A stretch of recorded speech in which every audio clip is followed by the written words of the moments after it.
Pakinggan po natin mga kababayan, etong matinding banat ni Harry Roque. Kasi 'di ba pumutok yung issue mga kababayan na diktador daw. Diktador daw etong si PBBM. Ayon po yan kay dating Pangulong Duterte, papunta na sa pagiging isang diktador. So ngayon, na ano dito mga kababayan, natalakay dito ni Harry Roque yung patungkol kay Attorney Claire na kung saan daw mga kababayan, kahit pasabihin na magaling daw yung PCO or taga-PCO, yung tagapagsalita ng presidente, kung hindi naman daw magaling yung presidente mga kababayan, mahihirapan daw ibenta ng PCO ang presidente sa mga kababayan po nating Pilipino. So ngayon, ito, pakinggan po natin etong video na inilabas ni Harry Roque mga kababayan. Kasi ang sabi po dito, papunta na nga ba tayo sa diktadorya muli? Alamin. Yan po yung sabi ni Roque mga kababayan. So ito, i-play po natin. Magandang araw sa inyong lahat. Ito na naman po ang inyong Spokes ng Bayan sa isang episode na naman ng Spokes Hour. Habang ngayon po ay nanggagaliiti ang Malacanang dahil sa mga mainit na namang salitang sinabi ni dating Presidente Rodrigo Roa Duterte sa Cebu. At ito ay ang quote, ang Marcos Jr. is veering towards a dictatorship, unquote. Unang-una po hindi. And then, take note mga kababayan at saka to be clear, hindi po nang gagalaite ang gobyerno, bagkus nga nilalaro lang silang lahat ni Attorney Claire. Hindi nyo ba napapakinggan yung salita ni Attorney Claire about sa pagsagot doon sa sinasabi ni dating Pangulong Rodrigo Duterte na si PBBM ay papunta na sa pagiging isang dictator? Mga kababayan na presidente, kung titingnan nyo, di ba yung mga naging sagot doon ni Attorney Claire, nilalaro lang sila. Sila naman kasi ang gagalaite. Sa totoo lang mga kababayan. Ano po, ipagpatuloy pa natin. Di ba kayo nagulat na bagamat sinasabi ng administrasyon na laos na mga Duterte at pulbos na mga Duterte, abay, dinumog pa rin ng tao na walang bayad ang rally sa Cebu. At ito'y hindi ito ang eleksyon ito'y talagang indignation rally. Bagamat tama lang na ilang mga senador gaya ni Marcoleta at saka yung suspended mayor na si Mayor Cortez ay naroroon sa entablado. No? Dapat naman talaga suportahan din ang mga kandidato na tututol sa impeachment ni Inday Sara Duterte. No? Ayan! Mismong si Roque na rin mga kababayan na nagsabi Kaya dapat yung suportahan daw yung mga kandidato ni Digong kasi yun daw po yung mga kandidato na kapag ka nanalo ay tututol daw sa impeachment ni Sara Duterte, hindi para pagsilbihan ng taong bayan. Tandaan nyo kahit kay Marcoleta nanggaling yan. Kahit kay sino pa ba yung isang nagsalita niyan mga kababayan? Kahit doon sa iba mga senatorial, aspirant ni Digong sinasabi na po yan mga kababayan. Na kaya daw po dapat ninyo silang suportahan kasi sila lang yung haharang sa impeachment ni Sara Duterte. So ngayon, mismong kay Roque na ring bibig nanggaling na yung mga senador na pinapatakbo ni Duterte ngayon ay mga haharang or sila yung magpuprotekta kay Sara Duterte. Hindi para protektahan ang interes ng taong bayan kung hindi para protektahan etong si Sara Duterte. Ano po ngayon, ipagpatuloy pa natin. Pero ang punto dyan, walang bayad, walang pagkain, walang hakot, walang transportasyon. 40 mil daw ang nagtipon-tipon dyan sa Cebu. No? At totoo naman, nakita ko naman. Natatawa nga ako doon sa dinumog daw yung rally nila doon sa Cebu Bakit kailangan nyo pa magpakalat ng fake news sa mga troll ninyo kung dinumog talaga kayo? Diba mga kababayan, bakit kailangan pa nilang kumuha ng concert na may concert, kumuha ng rally, ng may rally mga kababayan para lang masabi na malakas yung kanilang rally. Yung mga larawan at makukumpira mo talaga yung dami ng tao sa Mandaue doon sa naging Uniteam rally namin doon sa Cebu. No? At ang ibig sabihin lang yan, hindi natin alam kung ano talaga ang tingin ng mga taga-Luzon sa mga Duterte, pero pagdating sa Visayas at sa Mindanao, Duterte pa rin. At pagdating naman sa usapang politika, syempre, bagamat Luzon ang pinakamaraming botante, kapag pinagsama mo naman ang Visayas at Mindanao, mas marami pa rin ang botante ng Visayas at Mindanao. Ang tanong na lang is, gaano kayang kadaming botong makukuha ng mga taga-administrasyon sa Visayas at Mindanao? Ito ba ay mas marami sa botong makukuha ng mga Duterte sa Luzon? At yan ay malalaman natin. No? Pero kung titignan pa rin natin ang mga surveys, wala pa rin naman tatalo kay BP Sara bilang pinagkakatiwalaan at bilang frontrunner kung magkakaroon ng eleksyon ngayon. Pero matagal pa yan. Pero bakit nanggagalaiti ang mga taga-Malacanang?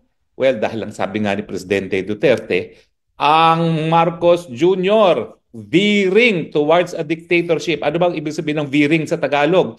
Mukhang papunta sa isang diktadurya gaya ng kanyang amang si Marcos. Bakit naman ang gagalaitin? Tsaka mga kababayan, alam nyo yung sinasabing malakas sa Visayas, etong mga Duterte mga kababayan, parang hindi naman. Kasi kinailangan pa ni Sara Duterte noong 2022 na makiusap sa mga taga-Tacloban. Alam ko, napanood nyo yun mga kababayan at nakita ninyo yun. Di ba nakikiusap siya sa mga taga-Tacloban and then ginamit niya pa mga kababayan si PBBM para lang suportahan siya ng mga taga-Tacloban. Kaya nga kung titingnan nyo mga kababayan, yung sinasabi nilang malakas, etong si Sara Duterte sa Visayas at saka sa Mindanao, lalo na kung malakas sana sa Mindanao, etong si Sara Duterte, di sana hindi umabot ng halos 42 o 41 mga kababayan out of 60 na mga kongresista ang sumasang-ayon na ma-impeach po siya. Mismong Mindanao pa yon mga kababayan. Kung yung mga kongresistang yon, ganito na lang yan kung yung mga kongresistang yon na 41 out of 60 mga kababayan na sumuporta na ma-impeach etong si Sara Duterte, sa tingin nyo papayag yung mga kongresista na yon na suportahan ng kanilang mga nasasakupan na distrito etong si Sara dyan sa Mindanao? Siyempre hindi mga kababayan. Kaya nga sila mismo na mga kongresista bumoto na ma-impeach etong si Sara kasi nga ayaw na nila sa pamumuno or ayaw na nila sa ginagawa ng mga Duterte. So ganun din naman mga kababayan, sa Visayas kung makikita ninyo may mga kongresista rin na bumoto na ma-impeach etong si Sara Duterte. And then, yung mga kongresista na yon, may mga hawak na distrito yon, sa tingin nyo papayag yung mga yon na iboto etong si Sara? At etong mga kandidato ni Digong sa pagkasenador? Siyempre hindi na mga kababayan. Diba ipagpatuloy pa natin? Hindi sila. Unang-una, di ba totoo naman na nagdiktador yung kanyang ama? Binuwag ang ating saligang batas, pinadlak ang Kongreso at ang ating Supreme Court ginawang rubber stamp, no? At siyempre, lahat ng kalaban sinupil at lahat ng kalaban pinatahimik. So, let us be objective. Dahil ang sabi ng bagong talagang dati nung 2022 presidential election, nung national election mga kababayan, di ba sobra yung pagpuri mo kay Apo Lakay. And then tinawag mo pa nga si PBBM na Apo PBBM. Apo BBM. Tapos ngayon, sinisiraan mo na si Apo Lakay. Eto nga yung mga halimbawa mga kababayan na mga kandidato na dapat hindi sinusuportahan. At ito yung mga halimbawa ng tao na dapat ay napapapanagot. Kasi nga mga kababayan, kung titingnan nyo, marami siyang dapat harapin pero nagtatago siya. And then mga kababayan, habang nagtatago siya, puro paninira yung ginagawa po niya laban po sa gobyerno. Kaya nga kapag ka nakabalik sa posisyon ng mga Duterte, asahan nyo na mga kababayan, lahat ng mga aligasyon kay Harry Roque, mawawala lang yan na parang bula. Magkakaroon pa ng posisyon yan sa gobyerno. Kaya wag nyong hayaan na makaupo ulit yung mga yan para gamitin ng gobyerno para sa pangsarili po nilang interes. Ano po ngayon, ipagpatuloy pa natin. Usek ng PCO, ng si Claire Castro, my good friend, and good luck sa inyong dalawa ni Jay Ruiz, napakahirap na inyong mga trabaho talaga, galing ako dyan, ay kinakailangan daw ng ebidensya. Ano ba mga ebidensya? Well, una, talagang meron ng pagtangka na baguhin ang saligang batas. Ginamit pa nga ang pondo ng taong bayan, yung mga ayuda para dyan sa People's Initiative. Sa tingin nyo, tapos na yan? Hindi pa. Tingin ko, tutuloy nila yan matapos ang eleksyon. Kung matapos ang eleksyon at alam naman natin na hawak-hawak nila yung bagong makina na bibilang ng boto at sigurado yan na mananalo sila, i-railroad nila yan. Magbi-Bicol Express sila dyan para sa charter change. Nasimulan na yan at alam nila ang kanilang strategiya, gagamitin nila ang pera ng taong bayan. So, meron talagang kaparehas na ginawa ng Marcos Sr., ang Marcos Jr. Pangalawa, sinusupil ba niya mga kritiko? Nasaan ba ako ngayon? Naka-exile. Ano ba ginagawa nila sa akin? Kinontempt sa Kongreso, sinasampahan ng mga tanim kaso sa piskalya at ibak lang natin mga kababayan yung mga dahilan kung bakit siya nagtatago at kung bakit siya bakit iniiwasan niya ang kamera. Alam niyo 'di ba nagkaroon ng investigasyon na itong Quadcom kasama yung sa Pogo mga kababayan. And then related siya mga kababayan do sa Lucky South 99. Isa pa nga siya sa naging legal counsel po noon. Tapos mga kababayan, 'di ba ang ending noon? Hinihingan siya ng mga document about dun sa kanyang mga asset. Yung paglobo ng kanyang kayamanan mga kababayan. And then, siguro kasama na dun yung salin nitong si Harry Roque. Ang problema mga kababayan, nung una, sinabi niya mismo na magbibigay siya. Sinabi niya mismo. Kaso ang problema, Nung mga sumunod na hearing na mga kababayan, hindi na siya nagpakita at ayaw niyang ibigay yung kanya mga dokumento, yung kanya mga asset. Kasi nga, may itinatago siya eh. Ayaw niyang malaman ng Quadcom mga kababayan na lumobo ng sobrang lobo yung kanyang kayamanan, buhat nung naging spokesperson siya ni Duterte at buhat nung lumaganap ang pogo dito sa ating bansa. Yan po yung katotohanan dyan. Kaya po siya nagtatago hindi para supilin yung kanyang malayang pamamahayag. Kung hindi, para takasan niya, mga kababayan, yung mga dokumentong hinihingi ng Quadcom sa kanya po at para takasan niya yung mga aligasyon po sa kanya. Yun po yung katotohanan dyan. Ipagpatuloy pa natin. Hinahabol ng BIR. Alam niyo ba, ganyan-ganyan ang ginawa nila nung panahon ng martial law. At ang dami kong kabag-anak na ganyan ang ginawa nila. Talagang hindi lang criminal case, ay meron pang BIR at talagang kinumpiska ang mga ari-arian. O hindi ba? Nauulit muli yan. O yung panunupil. Nagkakaroon ba ng panunupil? Ano ba sa tingin nyo ginagawa nila dun sa mga vloggers? Ngayon, palibasa, ang mainstream media, hawak nila, dahil alam nyo naman ang mainstream media ngayon, no? Lahat yan ay pag-aari ng mga big time mga tycoons, no? Na alam nila na bad for business. Tsaka yung mga vlogger, mga kababayan, kaya pakiramdam nila, sinusupil sila kasi naimbitahan po sila sa Tricom eh. Pero mga kababayan, sabi ko nga po sa inyo, kung wala ka naman talagang fake news na ipinakalat, kung wala ka naman nga talagang sinirang tao, at lahat ng sinasabi mo ay meron kang resibo, bakit ka matatakot na pumunta sa Tricom? Kung alam mo sa sarili mong wala kang ginawang masama, ganun lang kasimple yun. Kaya yung mga vlogger, mga kababayan ngayon, pakiramdam nila, sinusupil sila kasi alam nila sa sarili nila na karapat dapat silang supilin. Bakit? Tagapagpakalat sila ng fake news eh. Tagapagpalaganap sila ng maling impormasyon laban sa ibang tao at laban po sa ating gobyerno. Yun po yung katotohanan dyan. Ano po, ituloy pa natin. Kung titirahan nila administrasyon. Kaya lahat sila nagiging makinarya ng propaganda ng administrasyon. So, sino na ngayon ang aasahan ng taong bayan para sa katotohanan? Siyempre, yung mga vloggers. Ano bang ginagawa ngayon sa vloggers? Ayun, hindi ba, unang-una, gaya ng ginawa sa akin ng Kongreso, tinatakot ngayon ng mga vloggers para wag na magsalita at wag nang umatake sa gobyerno. Bukod pa dyan, ayun, si Jun Abinis ng Cebu. Mantakay ninyo, isang ordinaryong vlogger, binigyan ng search warrant, kinuha ang kanyang computer, kinuha ang kanyang cellphone para manahimik. Hindi ba katumbas din ito ng panunupil na ginawa ni Marcos doon sa media at mga kritiko ng gobyerno? Ang pagkakaiba lang noon, martial law noon ni Marcos Sr. at saka ng martial law ni Marcos Jr., yung mga mainstream media noon, gaya ng mga pag-aari ng Lopez, palibasa, sila ay talagang pinagkainteresan ng kanilang mga propiedad ng mga Marcos, talagang lumalabang kay Marcos. Kaya pinadlak din ang mga media.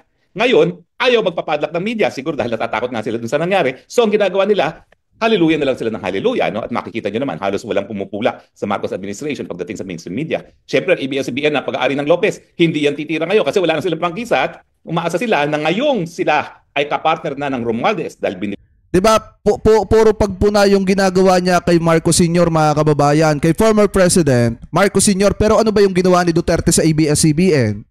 Diba, sa sobrang pagiging diktador ni Duterte nung panahon po niya, bukod sa ipinapatumba niya yung mga kababayang Pilipino po natin, na di umano inire-relate nila sa ipinagbabawal na bato, mga kababayan, pinatahimik po nila yung ABS-CBN. Kaya nga mga kababayan, kung titingnan nyo yung sinasabi nilang malakas pa rin, ang mga Duterte sa taong bayan, unang-una, mga kababayan, paano lalakas sa mga Duterte kung galit na sa kanila yung mga dilawan?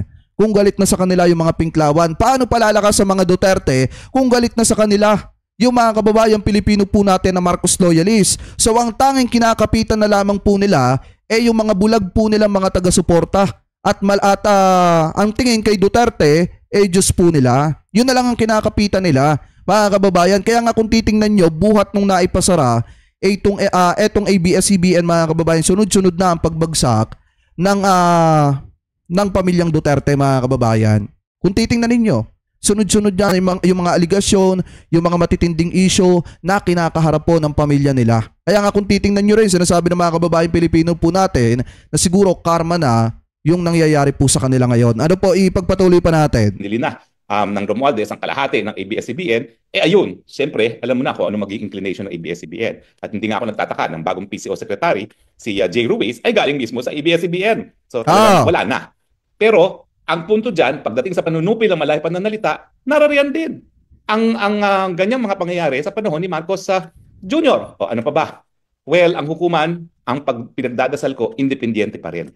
Pero ang problema, independyente o hindi, ang daming hamon ngayon sa lipunan medyo hindi natin nadidinig ang boses ng Korte Suprema. Bagamat dalawang kaso na ang inaksyonan ng Korte Suprema, no? Yung kaso sa PhilHealth, at ako ay nagpapasalamat naman sa Korte Suprema dahil ako nagsulong ng batas na yan, ng Universal Healthcare, kung saan nag-issue sila ng temporary restraining order doon sa Hindi siya nagsulong, co-author lang siya mga kababayan. paglipat ng mga pondo, pero apektado lang ng TRO yung hindi pa nalilipat, no? Yung nailipat, wala na magagawa doon, no? At pangalawa, didinigin yung tinatawag na vice cam, no? Yung Eto mga kababayan, kasi sinasabi niya siya yung nagsulong, co-author lamang po siya. Ang isa sa nagsulong po niyan, pakitama na lamang po ko kung ako po ay mali, ay si Ralph Recto. Ang isa sa author ata niyan mga kababayan. And then siya lang yung co-author. Pero ngayon, kinukuha niya yung credit. Anyway, ipagpatuloy pa natin. mga fill in the blanks na appropriation. So sa tingin ko naman, siguro may pag-asa tayo sa hudikatura. Pero sa ngayon, nakikita natin na ingat ang hudikatura. Dahil siguro alam nila na hawak ng Martin Romualdez ang Kongreso at napakadali silang tsugiin, no, sa pamamagitan ng impeachment gaya ng ginawa nila kay Inday Sara, no? Pero sa tingin ko naman, 'Di ba? Kita nyo si Martin Romualdez yung tinitira nila. Kasi nga mga kababayan, sa totoo lang pag napatalsik nila, etong si Martin Romualdez as a speaker ng Congress mga kababayan, automatic ang iuupo nila dyan yung katulad nitong si Gloria. Kapag ka napaupo na itong si Gloria mga kababayan, mas madali na sa kanilang gumawa ng pagkilos para ipa-impeach etong si PBBM. Kasi gano'n naman talaga, yun naman talaga yung gusto po nilang mangyari. Ang ma-impeach etong si PBBM at pumalit si Sara sa posisyon ni PBBM bilang presidente ng Pilipinas. Kaso nga lang hindi po nila magawa-gawa yan kasi nga ang nakaupo na speaker ng Congress mga kababayan ay walang iba kung hindi etong si House Speaker. Ano po etong si Martin Romualdez. Ngayon ipagpatuloy pa natin. in the end, talagang ang mga hudikatura, maninindigan yan. Na ano lang yan, naninimbang lang yan at talagang nag-iingat dahil ayaw naman nila na mabaliwala ang hudikatura gaya na nangyari nung panahon ni Marcos Sr. na talagang lahat sila ay rubber stamp lang ng Korte Suprema.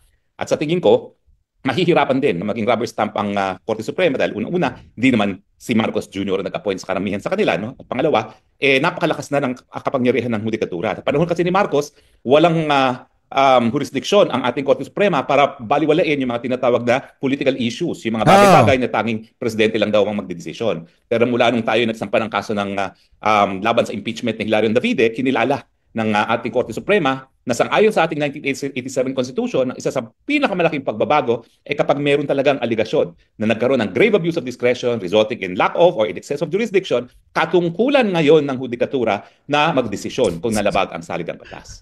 So yan lang ang pag-asa ngayon ng taong bayan. No? Pero kung titignan mo yung panunupil, kung titignan mo Sabi dito ni Mami Chavez Tamores, sa tingin ko rin kailangan mo ng sumuko, Roque. Huwag kayong mag-alala. Kasi mga kababayan, baka magulat na lang tayo isang araw, nasa kamay na siya ng batas. Ano po, hintay-hintay lang. o yung Kongreso na talagang nawala na yung check and balance natin, lalong-lalo na sa mababang kapulungan. At sa tingin ko, ganun din sa Senado. Kasi nga, anong nakita natin dito sa nangyari sa budget? Pagdating sa pera, ang pinakamalakas na instrumento para mawala ang check and balances between yung legislative at executive ay busugin mo sa pera. Diba? Kaya nga kung titignan mo, ang Kongreso ngayon, rubber stamp Congress. Dahil mantakin nyo, hindi hinihingi ng Kongreso. Ganyan na nangyari sa kanila noon. Ganyan ang ginawa ni Digong mga kababayan sa kanila noon. Kasi unang-una, kung titingnan nyo, di ba si Roque, kritiko ng China yan? Nung panahon mga kababayan na si Gloria pa ata noon, ang presidente, pakitama na lamang po ako kung ako po ay mali. Ang pagkakaalam ko, kritiko ng China etong si Roque. So siguro, kaya pumanig siya, nung naging spokesperson siya ni Duterte, kaya pumanig siya mga kababayan sa mga Duterte kasi baka di umano baka nabubusog siya ng pera. Kasi yun yung pananaw niya eh. Para daw maging okay ang lahat, kailangan busugin daw ng pera. So kaya pala ito mga kababayan, dating anti-China, ngayon naging pro-China kasi baka binusog ng pera. Ano po, kaya ganito na lamang kabilis yung paglobo ng kanyang ari-arian, ng kanyang asset. Baka nasarapan masyado, di umano, sa pera ng Pogo, mga kababayan. Kaya kasi ganyan yung pananaw niya eh. E di ibalik natin sa kanya. Siguro baka nabusog siya ng sobra sa pera mga kababayan, kaya biglang nagbago yung kanyang pananaw. Ano po, ipagpatuloy pa natin. Presidente na nagbigay ng budget sa Kongreso, abay Kongreso pang nagdoble ng kanilang budget at ganoon din naman ang ginawa ng Senado at nagkaroon pa ngayon ng akap na sila lamang ang po pwedeng mag-distribute. Nalabag yan sa desisyon ng Korte Suprema dun sa kaso na hinain natin sa Belica versus sa Executive Secretary. No?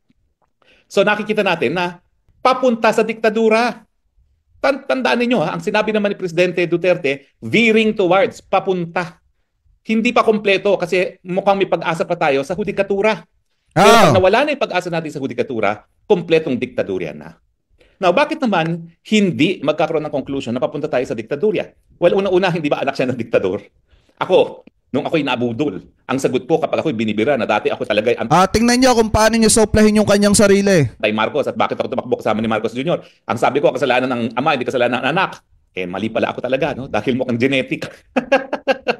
Mukhang genetic sa mga Marcoses. Ang talagang pagkapit sa Di pala, di pala mga kababayan, kung ganun yung pananaw niya, pwede ko palang sabihin na yung ginagawa niya ngayon pwedeng gawin ng anak niya.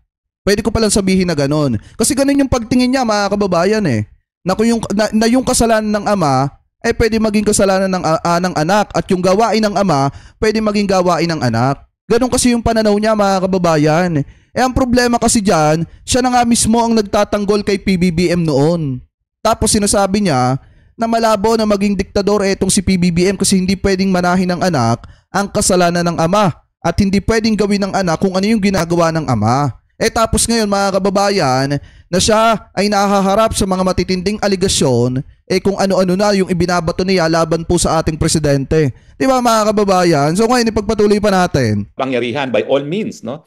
So, meron kasaysayan Bakit mo sisisihin ang dating Presidente Marcos? Bakit? Mali ba yung sinasabi ni Presidente Duterte na talagang diktador yung ama ni Marcos Jr.? Nasa Guinness Book of World Records pa siya O isa pa palang basehan para hambingan. Yung korupsyon. Hindi ba lang taran muli ang korupsyon?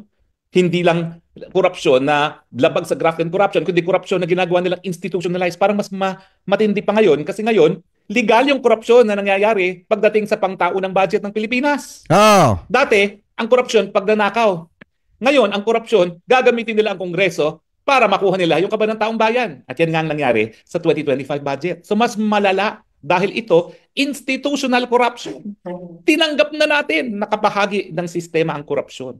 Kaya nga, talagang kabahagi na ng buhay ng Pilipino ngayon ang korupsyon. Hindi lang sa pantao ng budget doon sa budget ng DPWH at mabuti na lang, pinaalala sa atin ng Panginoon sa pamamagitan ng mga bagyo at mga baha na 5,500 projects. Wait lang, mga kababayan, di ba may sinasabi si Harry Roque na about dito kay former President Ferdinand Marcos Sr. na corrupt daw. Saka itong kay PBBM na administrasyon. Pero sino ba, mga kababayan ang napalagay mismo sa talaan ng mga kurap? Sino ba mismo, mga kababayan, ang napalagay mismo sa talaan ng mga kurap? Ayan kung titingnan po ninyo ayon po dito sa Corruption Core, ito'y katulad lamang din, mga kababayan, nung tinalakay natin nung nakaraan. Nasaan ba yun? Ayan kung titingnan nyo, mga kababayan, naandito din pala yung yung ipinapakita ko sa inyo. Ayan yan. Kung titingnan nyo, mga kababayan, nakalagay si Duterte sa most corrupt. Ayan 2017, Rodrigo Duterte, former President of the Philippines, mga kababayan. Ito po ay kupopost lamang po noong February 23. Nito lang, mga kababayan, 2025. May award po etong si Duterte na siya ay isa sa pinaka-most corrupt, mga kababayan. Ayan Tapos sasabihin ni Harry Roque na ito daw pong si former President Ferdinand Marcos Sr.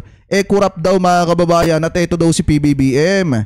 Pero kung titingnan natin, sino ba ang nakalagay mismo sa record, mga kababayan, na most corrupt? Ayan mismong si Duterte. Ayan 2017, Rodrigo Duterte, former president, mga kababayan. Isa po siya sa napalagay or isa sa pinaka-award ni Duterte yung pagiging most corrupt, mga kababayan. Ano po ngayon, ipagpatuloy pa natin. Flood control projects na wala naman nangyari, napunta lang sa bulsa ng kani-kanino. Hindi ba isa na naman yang similarity? So, tama si Presidente Duterte. Hindi pa sinadyan pa ang hudikatura. Pero pag nawala ng hudikatura, hayan na, complete dictatorship na ang mangyayari dito kay Marcos Jr. Now, mangyayari ba yan? Well, sa tingin ko talaga, na-realize nila na sa dami ng mga kasalanan nilang ginawa sa gobyerno ngayon, hindi sila po pwedeng mawala sa kapangyarihan. Kaya nga ngayon, pinupulbos ang Inday Sara Duterte na talaga namang pinupusuan ng bayan na mag-take over sa 2028. Ang layo pa nga, sinimulan ng demolition job. Hindi lang naman ngayong taon yan Nung isang taon pa, sinimulan na nila. At yan nga ay kabahagi ng kanilang script na dahil ang dami na nilang ginagawang kasalanan ngayon, kinakailangan huwag na silang matanggal muli sa kapangyarihan. Kaya nga sa tingin ko, itutuloy at itutuloy ang charter change na yan. Dahil masyado pang bata yung Sandro Marcos para maging presidente, hayaan muna nila either si Tambaluslos or si Lisa Marcos mismo ang sumunod na presidente or prime minister. Mantakin nyo yan. Itagaan nyo sa bato yan. Hindi nila ititigil yan. Hindi nila ititigil yan. Sila ay bumubuelta lamang at itutuloy yan. Bumubuelo lamang at sila ay itutuloy nila yan, no? Gaya ng ginawa ni Marcos sa senior, no? So anyway, yan. Yung mga ebidensyang hinihingi ni Yusek, well, madam, inisa-isa ko na po yan. Yung gagawin nila sa saligang batas, yung panunupil sa mga vloggers, yung sunod-sunuran na ang Kongreso at ang Senado dahil nabili na sa pera. Hindi, ilabas nyo nga yung resibo ninyo. Ganun lang naman kasi ang hinihingi ni Atty. Claire Castro eh. Di ba mga kababayan, alam nyo kasi kaya gumawa ng ganitong video itong si Harry Roque. Kasi mga kababayan, nasasaktan sila doon sa mga tirada ni Atty. Claire. Mismong nagsalita na nga si Atty. Claire na walang personalan, trabaho lang. Kasi mga kababayan, siya yung spokesperson ng PCO. Natural na trabaho niya mga kababayan na depensahan ng gobyerno laban po sa mga fake news na ibinabato. Ngayon, kung titingnan nyo mga kababayan, inisa-isa na daw ni Harry Roque yung mga ebidensya na para daw masabi na diktador etong si PBBM mga kababayan, pero wala naman sila ipinapakitang resibo. Puro salita lang. Ang hinihingi kasi ni Atty. Claire, yung mismong resibo na talagang diktador etong si PBBM. Di ba? Ngayon, ipagpatuloy pa natin. Yung mga lantarang korupsyon sa ating lipunan, yung pagbaboy sa ating national budget, ano pong totality niyan? Ang totality niyan, talagang papunta na tayo sa diktadurya na isang tao lang ang masusunod. At yan ay ang presidente. At yan po ang definisyon ng diktadura. Napakadami na pong ebidensya. Na wag na naman nating sisihin, no, yung Yusek na bagong-bago, no. Alam mo si Claire Castro, kaibigan ko yan. Maraming beses ako nag-guest dyan. DZRH, ano yan, Anchor. J. Ruiz naman, ABS-CBN. Intindihin na lang natin na talaga mahirap ang trabaho nila.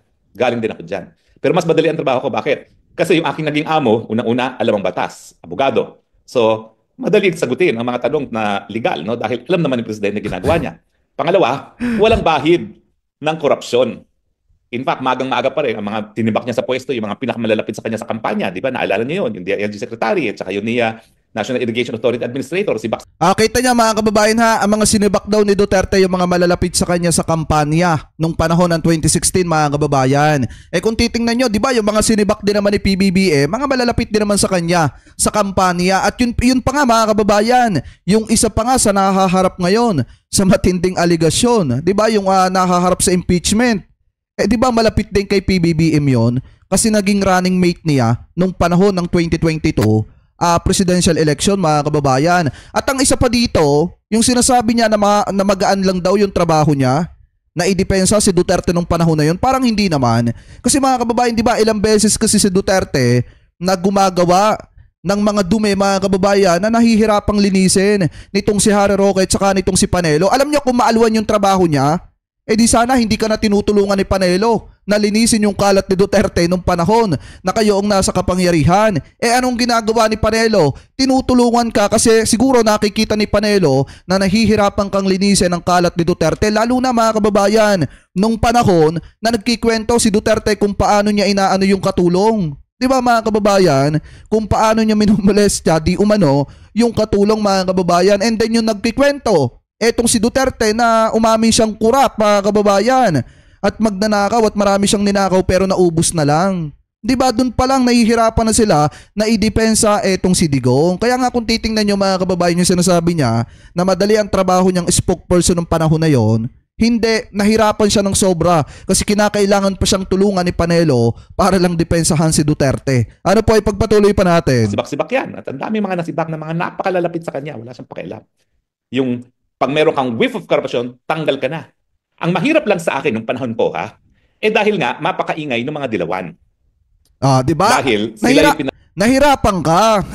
Kasi sa totoo lang mga kababayan, yung bumabatikos kasi kay Duterte dati, mga magagaling, yung totoong oposisyon talaga na kapag ka nagsasalita, nakabase po talaga sa nangyayaring issue dito sa ating bansa. Lalo na mga kababayan, nung nagsalita itong si Duterte na bahalang magutom yung mga driver mga kababayan, 'di ba isinusulong nila sa panahon ni Digong yung modernization ng mga sasakyan. 'Di ba nag-a-clash yung mga driver, nag-rally. And then ano yung sabi ni Duterte dati doon? Wala siyang pakialam kung magutuman yung mga jeepney driver, mga kababayan. Tapos, marami sa mga kababayang Pilipino natin ang tumaas ang kilay doon at dahil nga doon, nahirapan siya na idepensa etong si Duterte. Kasi ang una na bumabatikos kay Digong noon, yung mga totoong oposisyon na nakabase sa totoong issue, mga kababayan ng bansa. Ano po, ipagpatuloy pa natin. Nalitan na administrasyon, malakas pa rin ang makinarya nila, napakaingay nila, at talaga namang sila yung pumupula kay Presidente Duterte hanggang ngayon.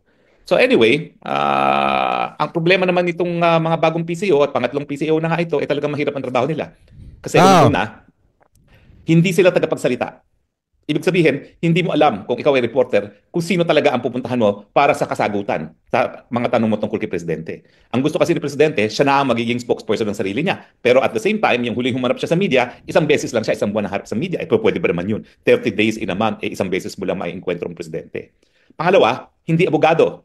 So, sa usaping legal, he will have to rely on his executive secretary na abogado. Pero at the same time, paano mo sasagutin kung ang tanong ay nakadirekta sa Presidente mismo? Pangatlo, ito yung sinasabi ni Inday Sara. Hindi alam kung paano maging presidente. At least, si Presidente Duterte, ang buong talambuhay niya, siya ay nasa ehekutibo, no, bilang mayor ng Davao. No? So alam niya na ang isang bansa ay isang malaking syudad lamang yan. No? Kung tutuusin, mas magaling pa nga si PBBM kaysa kay Digong. Bakit si PBBM naging senador? Si Duterte ba, naranasan ba ni Duterte na maging senador bago magpresidente? Hindi, ako nagtatanong lang naman, mga kababayan. Kasi buti pa si PBBM, naging senador. Etong si Duterte, naging senador ba siya bago siya naging presidente? Hindi, mga kababayan. Ano po, ni minsan hindi siya nakatungtong or hindi siya naging senador kasi nga, hindi naman talaga mananalo si Duterteng senador kung tatakbo siyang senador nung panahon na hindi pa siya kilala. Ano po, mga kababayan? Kaya nga kung titingnan ninyo, bakit yung mga anak ni Duterte mas pinipili na tumakbong mayor o kaya kongresista at ayaw nila magsenador? Kasi nga, mga kababayan, kung tatakbo silang senador, hindi naman talaga sila mananalo. Kasi unang-una, hindi na sila sinusuportahan kahit noon pa, hindi naman talaga sila kilala ng taong bayan. At mas lalo na ngayon na malabo silang suportahan ng mga kababayang Pilipino po natin. Kasi alam naman po natin na ang agenda talaga nila sa panahong ito ngayon, kaya gusto nilang tumakbo, mga kababayan, lalo na ng mga kaalyado ni Duterte, ay para depensahan etong si Sara. Kaya kung titingnan natin, mga kababayan, sa totoo lang, mas magaling pa si PBBM kaysa kay Digong. Kasi si PBBM, naging senador bago nagpresidente. Si Digong naman, pinagmamalaki ni Roque, mayor daw, bago naging presidente, mga kababayan. And then abogado daw. Abogado na nagtatanim ng ebidensya. Ano po ngayon, ipagpatuloy pa natin? Pinalaki. So kung paano niya pinasigla ang Davao, ganoon din ang ginawa niya sa Pilipinas. No? So madali lang sa kanya. So aminado ako, mahirap na maging messenger ng administrasyon kasi para kang salesman eh. Kinakailangan ibenta mo yung presidente mo. Pero diba? Alam ng lahat ng salesman na kahit gaano kang kagaling na salesman, kung hindi magandang produkto, mahihirapan kang ibenta. So all I can say is good luck sa mga bagong PCO officials na si J. Ruiz at si Claire. No? Castro. Ay, DCMM pala si Claire Castro.